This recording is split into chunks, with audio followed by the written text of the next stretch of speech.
오늘 주신 하나님의 말씀 누가복음 8장 9절에서 15절까지 말씀입니다. 계시의 말씀을 읽을 때 하나님의 음성을 들으시기를 바랍니다. 제자들이 이 비유의 뜻을 물으니 이르시되 하나님 나라의 비밀을 아는 것이 너희에게는 허락되었으나 다른 사람에게는 비유로 하나니 이는 그들이 보아도 보지 못하고 들어도 깨닫지 못하게 하려 함이라. 이 비유는 이러하니라. 씨는 하나님의 말씀이요 길가에 있다는 것은 말씀을 들은 자니 이에 마귀가 가서 그들이 믿어 구원을 얻지 못하게 하려고 말씀을 그 마음에서 빼앗은 것이요 바위 위에 있다는 것은 말씀을 들을 때에 기쁨으로 받으나 뿌리가 없어 잠깐 믿다가 시련을 당할 때에 배반하는 자요 가시떨기에 떨어졌다는 것은 말씀을 들은 자이나 지내는 중 이생의 염려와 재물과 향락의 기운이 막혀 온전히 결실하지 못하는 자요 좋은 땅에 있다는 것은 착하고 좋은 마음으로 말씀을 듣고 지키어 인내로 결실하는 자니라. 아멘. 구원이 무엇일까? 오늘은 구원에 관한 말씀을 드리겠습니다. 구원은 기독교의 가장 핵심 주제이죠. 구원이란 오늘 제가 말씀을 읽었는데요. 씨는 하나님의 말씀인데 길가에 떨어졌다 이 말은 말씀을 듣기는 들었는데 한 귀로 듣고 한 귀로 흘렸다 그 말이에요.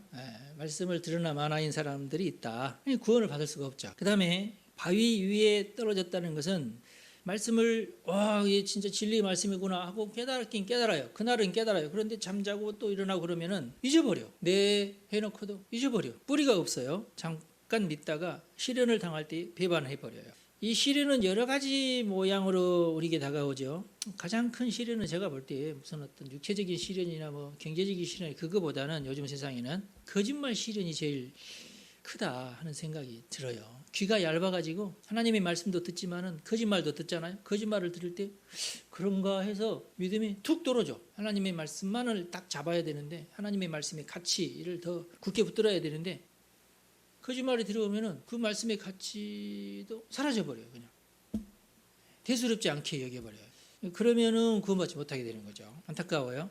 가시떨기 떨어졌다는 것은 세속적인 어떤 재물의 유혹. 오늘 돈 벌어 가야 되는데. 또는 향락, 세속적인 향락. 이런 것 때문에 거기 빨려 들어가는 거죠. 그러면은 결국은 하나님의 말씀의 효력이 떨어지는 거죠. 누구만 또 구원을 받느냐? 착하고 좋은 마음으로 말씀을 잘 듣고 그 말씀을 잘 지키고 그 말씀의 가치를 귀하게 여기는 사람들은 결실을 하더라. 인내로 결실을 하더라. 그러면은 구원을 이룬다. 그런 뜻입니다. 물론 이제 12절에 해당되는 사람도 13절에 해당되는 사람도 14절에 해당되는 자도 변화가 되어서 이 말씀을 듣고 깨달아서 나는 그러지 말아야 되겠다 하고 다짐을 다시 새롭게 해서 구원을 받게 하는 것이 이제 교회의 역할이겠죠. 근데 그렇게 하려면은 일단 교회에 나와서 예배를 드려야 되잖아요. 예배도 안 드리면서 때가 되면 하나님이 어떻게 좀 봐주시겠지. 그건 아니죠. 구원 자체가 열매를 맺어야 되는 것이기 때문에 성경에 보니까 구원이라는 단어가 여러 가지 경우에 사용이 되는데 전체적으로 봤을 때는 약 540회 정도 동사 명사 다 합해서 구원하다 아는 것이 있고 구원이라는 단어가 있고 다 합해서 약 한 540회 정도 사용이 되었어요. 근데 이제 이게 몇 가지 용례는 있습니다. 첫 번째 가장 알기 쉬운 용례는 뭐냐면 어려움에서 구해낸다는 거예요. 물에 빠졌습니다. 구원했는 교통사고가 발생했어요. 그러면 빨리 가서 구해줘야죠. 그러는 거. 근데 요즘에는 이걸 누가 합니까? 119가 다 합니다. 119 대원들이 소방대원들이 재난 구제를 다 하죠. 또 전문 지식을 가지고 또 구해내야 되니까 전문 지식, 전문 장비를 가지고 구해내야 제대로 구해낼 수 있잖아요. 그러니까 우리 일반 시민들은 뭐래요? 빨리 119에 신고를 해서 119가 도착하는 동안 할 수 있는 우리가 뭐 만지거나 그러지는 말고 혹시라도 허리나 뭐 신경이 다쳤으면 큰일이니까 함부로 만질 수도 없고 근데 이제 심폐소생을 해야 되겠다 하면 또 심폐소생 빨리 하고 뭐 그러는 게 필요하죠. 유튜브에 보면 그런 영상들이 많잖아요. 며칠 전에도 보니까 블랙박스 요즘에 한문철 블랙박스 유명하지 않습니까? 길을 가는데 어떤 사람이 뒷목을 잡고 주춤주춤 뒷걸음질 치다가 그냥 넘어졌어요. 그래서 운전수가 빨리 내려가가지고 보니까 숨이 멎어있길래 심폐소생술을 했어요. 그러니까 숨은 돌아왔어. 아유, 그거요. 5분 안에 해야 돼요. 5분 안에. 심폐소생술을. 근데 119가 5분 안에 오기는 힘들잖아요. 그러는 경우지. 뒤로 넘어졌으니까 머리는 다쳤을지라도 척추나 그런 데는 다쳐. 교통사고가 일어나야 척추를 다치든지 뭐 어떤 신경이 다치고 그러는데 뒤로 넘어질 경우에는 그러진 않잖아요. 빨리 심폐소생술을 해줘야 되는데 너무 세게 하다가 갈비뼈 부러지면 안 되니까 잘해야 돼요. 그런 걸 구원이라고 그래요. 구원. 구해내는 거. 어려움에서 구해내는 거. 그 다음에 두 번째 구원은 뭐냐면 무지나 잘못된 정보, 환상으로부터 해방을 받아야 돼요. 거짓말로부터 해방을 받아야 된다. 왜냐하면 거짓 정보를 우리는 뇌에서 시키는 대로 행동을 하고 살기 때문에 뇌가 아주 중요하죠. 정보가 중요하잖아요. 그런데 거짓된 정보를 가지고 있으면 먹지 말아야 될 것을 먹고 가지 말아야 될 것을 가게 되고 그렇게 되는 거예요. 하지 말아야 될 행동을 하게 되는 것이 머릿속에서 잘못된 정보가 들어가면 그래요. 잘못된 정보를 너무 많이 접해요. 요즘 60대 이상 나이 드신 분들이 제일 지금 약한 것이 뭐냐면 잘못된 정보를 믿어요. 잘못된 정보를. 지금 이렇게 또 다리를 못 쓰게 된 이유가 뭐냐면 미국에서 건너온 한약을 먹다 그런 거예요. 몇십만 원 줬겠지 또. 나라에서 밥 먹으라고 준 돈을 가지고 그냥 그 한약을 사서 먹어버렸어. 그래서 보니까 다리가 퉁퉁 부었더라. 걷지를 못해 지금. 그래서 안타까워요. 돈 벌기 위해서 저 사람에서 돈 빼내기 위해서 막 가만 이설로 막 속이는 거야. 막 이거 먹으면 뭐 어떻게 되고 저쪽이 되고 막 이렇게. 근데 그 나이에 그렇게 되겠어요? 근데 거기 거짓말에 속는다고. 거짓말하는 자들이 말이에요. 사과 넘어가는 거예요. 잠깐 옆에서 뭐라고 얘기하면은 진리의 말씀을 잊어버리고 거짓말을 받아들이는 거예요. 그 필요 없는 그 거짓말에 그냥 또 속는 거야. 안타깝죠. 세 번째는 죄의 권세와 그 영향력으로부터 해방되는 것이 구원입니다. 죄의 권세. 죄로부터의 해방이 구원이죠. 그러니까 죄는 한 번만 짓고 마는 게 결코 아니고 이게 습관이 또 되는 것이기 때문에 또 이게 또 처음에는 두렵고 막 그러다가 두 번째는 좀 덜 두렵고 세 번째는 담대하고 막 이러거든요. 한 2주 전인가요? 제가 이제 감시 카메라로 감시를 하는데 고등학생 2명이 몰래 망고 주스 2개를 빼가지고 후다닥 도망가는 거야. 그래서 이거 어떡하냐 이게 가격으로 따져봤자 2,600원이거든요. 우리가 1,300원에 파니까 경찰관을 불렀어. 신고를 했어. 했더니 증거를 달라고 해서 증거를 줬지. 주변에 어마어마하게 큰 감시 카메라가 수두룩한데 그래서 내가 이거 입건이 되면은 얘는 틀림없이 하여튼 판사 앞에라도 쓰긴 쓴다고 그래서 그렇게까지 근데 어쩔 수 없다고 알겠다고 그렇게 해달라고 아니면은 말고인데 그러면 안 되잖아. 여기 물어봤어요. 어떻게 하냐 그랬더니 그래도 가져가는 사람이 있는데 몇천 원 이런 것은 그냥 내버려 버린다는 거야. 몇만 원 이 정도로 가져가야 이제 신고를 하고 그래서 또 고민을 하다가 안 되겠다. 이게 나중에 바늘도둑이 소도둑 된다. 그래서 신고를 했어요. 일주일 만에 잡아가지고 오더라고 또. 그래서 3, 4일 후부터 수사 들어간대요. 그래서 빨리 그러면 현대아파트, 롯데아파트, 교수아파트 세 군데 중에 하나니까 전화를 내가 관리사무소에 다 전화를 해서 이만저만한 일이 있는데 빨리 와서 계산을 하라고 좀 방송을 해달라 했더니 했는지 어쩐지는 모르겠어요. 안 왔어 하여튼. 그래서 내가 방송을 하라고 했는데 그 방송 못 들었니 했더니 우리는 못 들었어요 그러더라고. 저희가요 계속 계산을 하고 했는데 그날 비도 오고 막 그래가지고 수중에는 칼도 없고 먹고는 싶고 그래서 얼른 가져갔다고 다음 내일 와서 계산해야지 하려고 가져갔다는 거야. 그래서 그런 내용들을 우리가 다 쓰고 그동안 계산했던 영수증까지 전부 출력을 해가지고 형사한테 보내면서 처벌 불원서를 냈어요. 처벌하지 말아 주십시오. 다만 계도할 수 있도록 도와주세요. 그렇게 보냈어요. 나중에 알고 봤더니 그런 청소년들만 따로 모아가지고 보라매 공원에서 있어요. 청소년 센터가 있어요. 그리 보낸대요. 그러면 거기서 이제 교육을 시키고 다시 이러지 마라 하고 이제 풀어주는데 기록은 남아요. 네.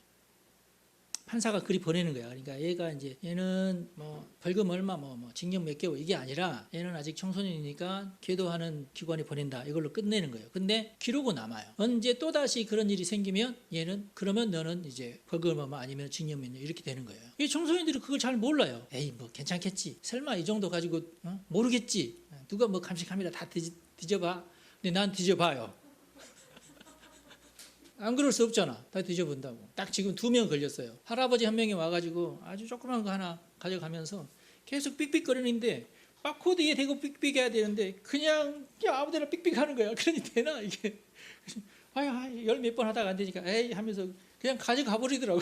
그래서 내가 새벽 3시에 할아버지가 한 번이 그래서 이건 놔두자. 나도 귀찮다. 그대로 그 할아버지가 나타나진 않아요. 근데 청소년들은 한 번이라도 안 되겠다 해서 이렇게 했어요. 죄라는 게요. 그거 놔둬보세요. 나중에 또 그런다고. 근데 이 친구도 여러 군데서 하다가 우리한테서 걸렸을지도 모르고 모르잖아요. 그것은. 그러니까 이건 청소년들은 가만 놔두면 안 된다. 그래서 제가 신고를 했더니 와가지고 싹사람이 바카스 2병 가져왔더라고. 그래서 이거 바카스는 필요 없고 이건 내가 먹지도 않아서 지금 계속 있는데 또 안 받을 수 없어서 밖에 받아 두고 와서 좀 먹어주세요.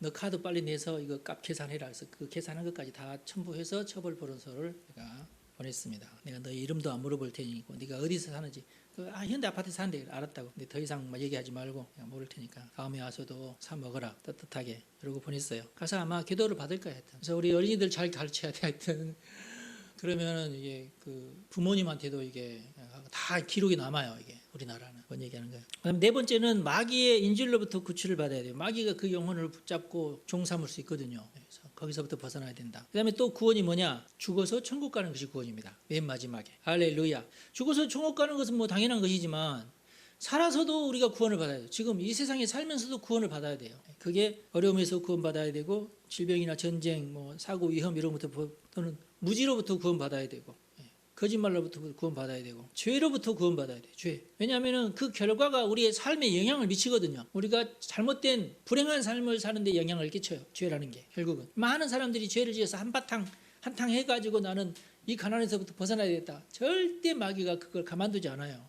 그렇게 되면 결국은 더 큰 죄로 살인죄까지도 가게 되고 그렇게 되는 거예요. 그러면 결국은 이제 필리핀으로 도망가야 되고 그러거든요. 요즘 쌍방울 회장 보세요. 지금 도망가가지고 못 들어오고 있잖아 지금. 죄를 하도 많이 지어가지고 쌍방울 회장이니까 유명해져가지고 이재명이가 유명하니까 덩달아서 유명해져서 그렇지 않는 필리핀으로 도망가 사는 사람 굉장히 많아요. 우리나라에. 거기 가서는 뭐 재밌게 잘 살겠어요? 똑같이 오히려 그 필리핀 사람은 더 악랄한데 거기서 이제 고생하면서 사는 거죠. 구원의 공통점은 뭐냐면 구원의 주체가 하나님이라는 거예요. 구출하시는 분은 예수님이시고 구원된 상태를 계속 유지해 주시는 분은 성령님이시고 그래서 구원에는 항상 성삼위 하나님이 함께 하신다. 그게 기독교적 구원입니다. 물론 이제 제가 아까 말씀드린 1번부터 3번까지는 하나님이 사람이나 또는 이제 나라의 어떤 정부 119 공동체를 통해서 구체적으로 일하시기도 해요. 물론 이제 예수님 당시에는 예수님이 직접 병자를 구원한다든지 뭐 죽은 자를 살리신다든지 그런 구원도 하셨죠. 또 3번 같은 경우에는 3번이 뭐였죠? 죄로부터 구원. 이건 이제 국가의 사법 시스템이나 교회에서 이것을 주로 다루죠. 오늘도 제가 이 문제를 지금 다루고 있지 않습니까? 4번은 마귀로부터 그러니까 이제 죽기에 해당되는 거죠. 이건 교회에서 주로 이제 많이 하는 내용이고 5번은 이제 죽어서 천국 가는 거니까 하나님의 명을 따라 천사들이 하는 일이죠. 구체적으로 1번부터 한번 더 살펴보겠습니다. 1번은 뭐 19구급대가 한다는 말씀을 아까 제가 드렸고 이게 참 고마운 분들이죠. 그런데 이게 왜 또 구원이냐면은 우리 기독교에서는 거기에 플러스해서 하나님의 섭리, 하나님의 도우심이 있으면은 우리는 그것을 구원이라고 얘기를 해요. 우리는 그래서 그것을 구원으로 해석을 하고 세속적인 사람들은 그냥 구조로 해석을 해요. 그냥 구조죠 그냥. 우리는 거기에 플러스 하나님의 은혜가 그 플러스 돼야 되거든요. 정말 세밀하게는 또 하나님의 은혜가 또 거기에 임해요. 또 우리는 그래서 그것을 하나님의 기적이 거기에 포함되는 것을 믿음으로 받아들이면서 그것을 구원으로 보는 거예요. 몇 년 전 코로나가 막 시작되었을 때 제 아내가 응급실에 간 일이 있어요. 정말 구사일생으로 하나님의 기적으로 하여튼 그 위기에서 벗어나서 구원을 받게 됐는데 우리 당사자로서는 크게 뭐 별일 아닌 것처럼 열나고 막 그런 거 열나는 것이야 뭐. 근데 제가 사실은 조금 놀라긴 했어요. 새벽에 재보니까 43도 막 이러더라고. 위험한 거거든요. 그런데 나라에서는 받아주지 않아. 왜냐하면은 코로나일지 모른다고. 그래서 근데 정말 코로나 그 본부에서는 미친놈들이라고 이 정도면은 코로나 아니라고 의사들이 왜 이런 것도 모르냐는. 그런데 그 앞에서 간호원들은 그런 거 모르잖아. 예, 전문 의사가 돼야지만 이것은 코로나가 아니라는 금방 아는데. 예, 그리고 규정이 뭐예요? 코로나 검사 안 받으면은 이번 하여튼 병원에 어떤 진료도 받지 못하게 막아놨잖아요. 그러니까 나라가 멍청한 거지. 그러니까 코로나 본부에서 이러이러한 경우에는 예외다 이렇게 해놔야 되는데 그걸 안 한 거예요. 그래서 각 병원 여기 보라모원도 가고 여러 군데 갔지만은 다 이건 아니라고 하면서 그냥 타이레놀 처방만 해주는 거예요. 그러면서 3일이 지났잖아요. 할 수 없이 여의도 사랑의원까지 갔어. 자꾸 열이 안 떨어지니까 그래서 사랑의원에서 열을 재보더니 이건 아닌데요. 빨리 큰 병원 가세요. 그러더라고요. 그때 우리가 우리는 코로나인 줄만 알고 그랬는데 코로나 아니라고 이건 저거 빨리 큰 병원 갔더니 코로나일지 모르니까 코로나 검사부터 하라고. 그러면서 또 하루 또 지체됐잖아요. 4일을 지체한 거예요. 그래서 악화가 된 겁니다. 이게 초기에 바로바로 이렇게 시스템 뭐 해가지고 이렇게 피검사하면서 바로 피검사부터 들어가야 되는데 그렇지 않은 거예요. 그러면서 4일이 흘렀습니다. 그래서 맨 마지막 날은 뭐 43도까지 올라가 막 그랬거든요. 그래서 바로 이제 입원을 했는데 그러면서 이제 폐혈증 뭐 이렇게 됐죠. 폐혈증이었죠. 폐혈증이라는 소식을 듣고 여기 인근에 사는 이제 모세 엄마 친구가 동창이 펑펑펑 울었대요. 왜 울었냐? 나는 안 울고 본인도 안 울었는데 친구는 막 하루 종일 울었대요. 알고 봤더니 동창 가운데 폐혈증으로 죽은 동창이 꽤 있네. 같은 또래에 남자보다도 여자들은 폐혈증이 많이 걸린대요. 제가 그래서 나중에 이제 그 정보를 봤더니 그렇다는 거야. 저도 무지했죠, 그러니까. 본인이 이제 그 한 며칠 있었죠? 한 5일인가? 10일이나 있었구나. 그것도 모르고 쓸쓸한 설을 보냈죠, 제가. 정말 평생에 그런 설 지내보긴 처음이야. 어떤 모세하고 향이가 우리가 다 준비할게요 해서 알았다 그랬더니 준비를 괜히 무슨 그날 일어나서 그날 점심 때 우리 모여서 그 설 음식 먹자고 그랬는데 11시부터 준비해가지고 서럽더라고. 아내가 없이 설을 지낸다는 것이. 지금까지 살아온 것 중에 제일 초라한 설을 보냈잖아. 하여튼. 그것이 제일 억울해. 하여튼.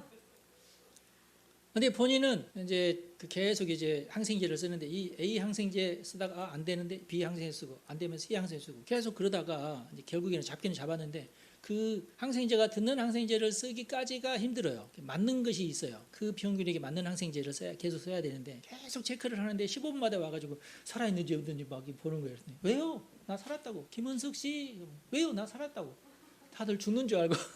왜냐하면 이제 대답을 안 하면은 중환자실로 내려가야 된대요. 그거 체크하러 15분마다 오는 거예요. 귀찮아서 좀 잠 좀 들라고 하면은 깨워가지고 김은석 왜 그냐고 그러면서 며칠이 더 지났어요. 결국 이제 낫긴 했는데 맨 마지막에는 꿈속에 장모님이 오셔가지고 나랑 같이 가자 그러시더래. 그랬더니 안 가네. 아유 엄마 나 빨리 가시라고. 나는 안 간다고. 그래서 살아왔어요.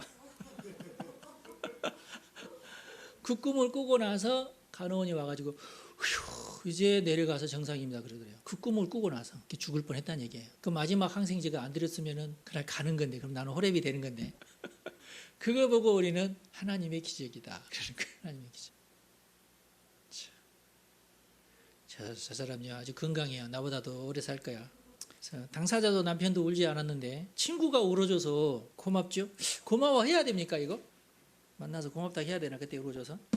그러면 같은 병을 걸리고 친구들은 다 죽었다고 하는데 그러면 그 구원 아닌가요? 그 사람들은 5번 구원이야. 천사가 와서 데려갔겠지. 그래서 우리 신앙인들은 그런 위기에서도 조금 여유로울 수 있는 것이 사실이에요. 왜냐하면 마지막 구원이 보장되어 있기 때문에 1번 구원에 대해서 조금 여유로워요. 마음이 좀. 어차피 죽어도 우리는 천국 간다. 그런 마음이 있으니까. 가는 사람이야 행복하겠지만 남은 나는 뭐가 되는 거예요. 저 사람은 구원이지만 나는 고통이죠. 문제는 이제 2번, 3번, 4번 구원에 대해서 사람에 따라 좀 갈립니다. 2번은 이제 무지나 잘못된 정보, 거짓된 환상에서 이제 구원받는 것인데 대부분의 믿음에서 실족하는 사람이 여기에서 실족을 하게 되는 거예요. 무지는 사실 어려운 것은 아니에요. 왜냐하면 공부를 하면 알게 되는 거니까. 우리나라에서는 이게 또 어렵지 않습니다. 다른 나라와 달리. 우리나라는 뭐 지금도 뭐 80에 넘었어도 한글 모른다고 하면 나라에서 다 깨우쳐줘요. 훌륭한 나라입니다. 지금도 한글 학교를 운영하는 나라예요. 우리나라는. 여전히 문명이 몇 퍼센트 있거든. 조금씩. 어르신들 가운데. 애들은 없지만은. 문자를 아느냐 모르냐의 차이가 사실 실로 어마어마합니다. 이게. 그러니까 우리는 다 아니까 그 배가 아닌 것 같지만 그 문자가 없는 나라도 많고 여전히 아프리카 같은 데는 문자를 모르는 사람 굉장히 많거든요. 지금 전 세계적으로 보면은 문맹률은 미국보다도 우리나라가 훨씬 앞서 있어요. 미국은 여전히 지금 글자 모르는 사람 굉장히 많아요. 미국은. 그런 측면에서 따진다면 우리가 더 선진국이죠. 특별히 요즘에 또 이제 스마트폰의 보급으로 말미암아 무지를 몰아내는 데 큰 역할을 스마트폰이 하고 있어요. 스마트폰을 사용해서 사용하느냐 안 하느냐의 차이가 어마어마해요. 또 모르는 거 있으면 바로 검색하면 돼 구글로. 근데 검색력이죠. 그러니까 검색력이 우리나라가 요즘에 스마트폰 사용하게 된 우리 사모님께서 설교 시간에도 내가 좀 어리버리하고 있어 바로 탁탁 해가지고 이건 이거라고 금방 또 가르쳐 주잖아. 고마워. 하여튼 설교하기 쉬워졌고. 그래서 이제 목사들이 또 꼼짝 못하는 것이 검색하면 금방 드러나니까 거짓말을 또 못하게 돼 있어요. 잘못된 해석 또는 이념에 빠진 해석 또는 이단스러운 설교 이게 숨을 곳이 없어요 이제는. 근데 버젓이 이단들이 이단스러운 설교인데도 불구하고 인터넷에 유튜브에 올리고 그러더라고. 또 이제 단점은 뭐냐면은 거짓말도 어마어마하게 인터넷에 많이 올라와 있다. 유튜브에. 어제는 어떤 KBS인가 뭐 SBS인가 하여튼 일본이 망해가서 일본이 뭐 침몰한다 그렇게 돼 있는데 이건 좀 이론적으로 안 맞는 말이에요. 저 양반도 일본이 세상에 바닷속으로 가라앉는데 그건 아닌데 화산이라는 게 결국 이렇게 화산이 뭐예요? 섬을 만들어내는 작용이 화산이잖아요, 그죠? 그 정도 상식은 다 있죠, 그죠? 근데 화산 폭발이 막 일어나면은 섬이 사라지는 게 아니라 섬이 더 늘어나죠. 일본의 영토가 더 늘어났으면 늘어났지, 그렇잖아요. 일본이 사라질 리는 없잖아. 근데 이제 물론 이제 그렇게 하다 보니까 이제 여기저기 이제 도로, 철도, 항만 다 망가지니까 새로 해야 되니까 돈 들어서 그렇지, 그죠? 일본은 한번 이렇게 전체가 다 망가지면서 다시 이렇게 건설하고 그러느라고 이제 우리나라보다 훨씬 떨어지겠죠. 지금도 떨어져 있지만 하여튼. 그래서 결국에는 그 보니까 맨 마지막에 보니까 일본이 사라지는 게 아니라 땅이 더 생겨난다 그렇게 또 결론을 내더라고 보니까. 그래서 이런 것들 때문에 결국은 이제 거짓말이 설 자리가 점점 사라지는 거예요. 세상이 좋아지면서. 그렇지만은 여전히 거짓말로 먹고 사는 사람들이 사라지지는 않을 것이다. 거짓말로 사람들 속여서 돈을 빼내니라고 이단들, 사기꾼들 이 사람들은 사라지지는 않는다. 왜냐하면 계속해서 새로운 거짓말을 만들어낸다는 게 보통 일이 아닌데 굉장히 머리가 좋아야 돼요. 사람을 속인다는 게 쉬운 일이 아니거든요. 이제 문제는 이제 거짓을 믿는 성도들이 문제인데, 자, 결국 그 사람들의 삶이 고통스러워지죠.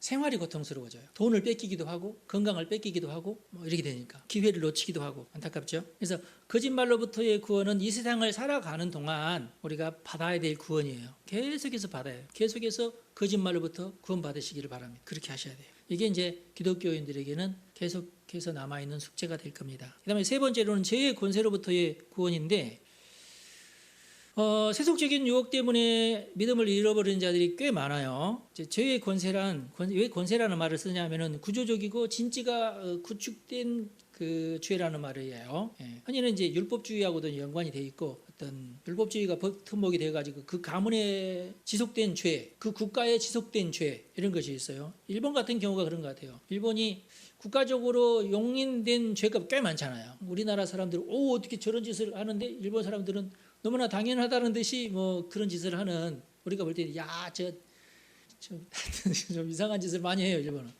뭐 제 생각에는 그러다가 저렇게 하나님의 심판을 받고 있지 않나 하는 생각도 들기도 하고 뭐 그러긴 하는데 여전히 우리나라에도 물론 남아 있는 것은 있어요. 지금 팽배한 죄는 제가 볼 때는 북한의 주체 사상을 신봉하는 자들에 의해서 만들어지는 거짓말이나 여러 가지 카르텔 여러 가지 자기들끼리 뭉쳐서 끝까지 한번 우겨보겠다고 하는 그런 것들이 지금 계속해서 우리나라의 발목을 잡고 있다. 그래서 이런 것 때문에 서해 공무원 피격 사건이나 또는 북송 사건이나 이런 것들이 다 연결이 돼 있어요. 노동자들을 중심으로 노동자들 뭐 일어나라 이렇게 부추기면서 그러면서 노동자들이 데모를 하고 불법적인 데모를 해도 그 법적으로 그냥 냅두자. 이게 지금 민주당이 지금 얘기하는 그거잖아요. 지금 현 정부는 뭐예요? 아무리 노동쟁의를 하더라도 법 안에서 해야 된다 하는 거지. 우리는 법치주의니까. 근데 민주당은 지금 무슨 법을 만들어요? 이상한 법을 만들어. 노동자들이 그렇게 막 불법적으로 해서 어차피 그들이 이렇게 하는 것은 어쩔 수 없이 그렇게 하는 거니까 봐주자. 이런 이상한 법을 지금 추진하고 있잖아요. 어디로 가는지 참 모르겠는데 이게 지금 주체 사상의 영향을 받는 거예요. 그러니까. 그래서 결국은 이 나라를 북한으로 만들어버리겠다는 그런 주의거든요. 농민들을 위해서 쌀을 사주자. 무조건 농민들이 쌀을 만들면 다 사주자. 이런 것들이 우리나라에서도 역시 어떤 구조적인 죄가 되는 겁니다. 구조적인 죄. 죄를 왜 우리가 저항해야 되냐면 이걸 방치했을 경우 개인과 사회와 나라가 망해요. 피해가 고스란히 이게. 그래서 이 죄가 나쁜 거예요. 물론 이제 죄는 천국 갈 수 없게 하는 죄와 이 세상에서 자신과 타인의 영혼과 삶을 해치는 죄로 나눌 수는 있어요. 하나님이 최종적으로 판결을 해서 천국에 오게 할 거냐 말 거냐 하는 죄는 따로 있고 이 세상에서 우리의 삶을 망가뜨리고 우리의 재산을 망가뜨리고 어떤 개인의 영혼을 망가뜨리는 죄가 따로 있고 그래요. 그 다음에 마귀의 인질로부터 구출하는 구원이 있는데 이게 이제 귀신 들렸느냐 이게 정신병이냐 이거 가지고 좀 말이 많아요. 근데 귀신 들린 것과 정신병이 사실은 그 차이가 모호해요. 이제 학계에서는 귀신 들린 것이 아니고 정신병이다. 이것은 정신병이라고 판단을 내릴 때는 그게 자기 자신만 해치면 정신병이고 다른 사람들까지 해치면 마귀 들린 거고 이렇게 이제 얘기하기도 해요. 근데 자기 자신을 해치는 것도 해치는 거 아닌가요? 그렇잖아요. 그럼 그 사람을 사랑하는 사람은 어떻게 되겠어? 예수님은 바로 즉각적으로 귀신을 쫓아낼 수 있지만은 우리로서는 그런 능력이 없으니까 우리는 어떻게 해야 돼요? 결국은 제가 여러 가지로 연구를 해본 결과 내린 결론은 뭐냐면은 그 귀신 들린 사람을 사랑하는 사람이 있어야 된다는 것이 제 결론입니다. 주변에 그 사람을 사랑해주는 사람이 없으면 힘들어요. 사랑해서 그 사람을 위해서 그 사람을 품어주고, 사랑이 있어야지 품지 않습니까? 그를 위해서 기도하고 그를 위해서 희생하는 방법이 제일 좋다. 그래서 이제 이런 방법이 있어요. 귀신 들린 사람하고 같이 살아야 되는 사람은 참 괴로운 거죠. 항상 이상한 짓을 하니까. 그럼 어떻게 하느냐?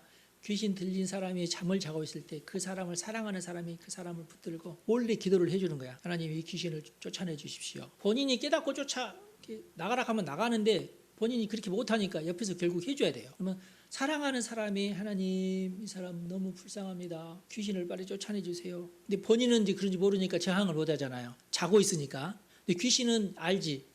귀신도 자니까 자기도 이제 편안히 있어야 되는데 계속 옆에서 어떤 사람이 와가지고 너 나가라고 계속 기도를 하니까 귀신이 며칠 견디다가 도저히 내가 이 사람 어떻게 해결할 방법이 없네 하면 도망간단 말이야. 이런 방법이 있어요. 잠잘 때 몰래 다리라도 붙들고 기도를 하는 거야. 그리고 게임에는 안 그러지 하고 있다가 근데 이제 그렇게 하면 이제 귀신이 나가긴 하는데, 나간 뒤에 이 사람이 정상적으로 교회 생활을 또 해야 유지가 됩니다. 안 그러면 귀신이 또 들어오니까. 그런 게 있다. 근데 핵심적인 원리는 귀신 들린 자를 위해서 희생하는 사랑이 중요하다. 그 다음에 이제 죽어서 천국 가는 것이 또 구원인데, 모든 기독교인들의 최대의 과제죠. 다행스러운 죽음이 있어요. 각자 형편껏 잘 준비를 해야 돼. 가장 바람직하고 좋은 방법은 평상시에 경건 생활을 잘 유지하는 것입니다. 경건 생활에서 첫 번째 제일 중요한 게 뭐냐면 신앙생활 잘하는 거, 교회생활 잘하는 거. 두 번째로 정확한 의식주. 의식주를 소홀하게 생각하면 절대 안 돼요. 특별히 경건한 기독교인들은 정확한 의식주, 이건 습관이거든요. 의식주에 대한 습관. 정확한 시간에 자고 정확한 시간에 일어나고 정확한 시간에 밥을 먹고 옷도 깔끔하게 잘, 옷이라는 것이 몸을 보호하는 거잖아요. 그러니까 위생 잘 지키고 잘 자고 잘 먹고, 잘 먹는다는 것이 많이 먹는 것이 아니잖아요. 좋은 음식을 제때 제 시간에 잘 맞춰서 규칙적으로 잘 먹는 것, 이게 정확한 의식주입니다. 정확한 의식주가 안 되면 뭐가 문제예요? 그 사람의 뭐 하루 이틀 그런다고 해서 그런 것은 아니고, 이것도 습관이기 때문에 한번 그렇게 습관이 잘못되면 평생 가거든요. 이게 3살보다 여든가니까. 근데 이게 잘못되면 결국은 몇 년 안에 문제가 생깁니다. 건강에 문제가 생겨요. 그래서 이게 중요하다. 여러분, 하나님이 오라 하실 때까지 한 점 흐트러짐 없이 살다가 하나님 앞에 가는 것이 복이다. 그게 구원이다. 이 세상에 사는 동안 모든 악으로부터, 모든 재난으로부터, 모든 거짓말로부터 여러분들이 구원받아야 되고, 죽어서는 천국 가야 됩니다. 그게 구원이다. 그래서 어느 하나 놓치지 말고 잘 살아서 또 겨우 구원받는 것이 또 우리 목표는 아니잖아요. 그렇죠? 겨우 구원 받으려면 죽는 순간 예수 믿으면 되니까 겨우 천국에서 맨 밑바닥에서 일단은 목숨은 살았다 이렇게 되죠. 근데 더 중요한 거야. 천국, 그 휘황찬란한 천국에서 더 훌륭한 삶을 살아야 되잖아요. 영광스러운 구원이 돼야 되죠. 영광 중요하거든. 우리 사람에게 있어서 이 세상에서도 간지가 그리 중요한데 천국에서의 간지는 영광이거든. 그죠? 기왕이면 우리 예수 믿으면서 영광스러운 구원을 꿈꿔야 됩니다. 할렐루야. 여러분 축복합니다. 잘 되고 있습니다. 기도하겠습니다. 하나님 감사합니다. 우리 성도들을 축복합니다. 이 땅에 살면서 구원받고 죽어서는 천국 가게 하옵소서. 아버지 하나님, 우리에게 구원을 베풀어 주시려고 오신 예수님 감사합니다. 우리는 예수님의 말씀 따라 살기를 원하고 예수님을 주인으로 삼고 예수님을 사랑하고 하나님을 사랑하면서 하나님의 계명을 잘 지키고 내 주변에 있는 사람들을 사랑하고 헌신하고 희생하면서 하늘의 상급을 쌓으면서 살기를 원합니다.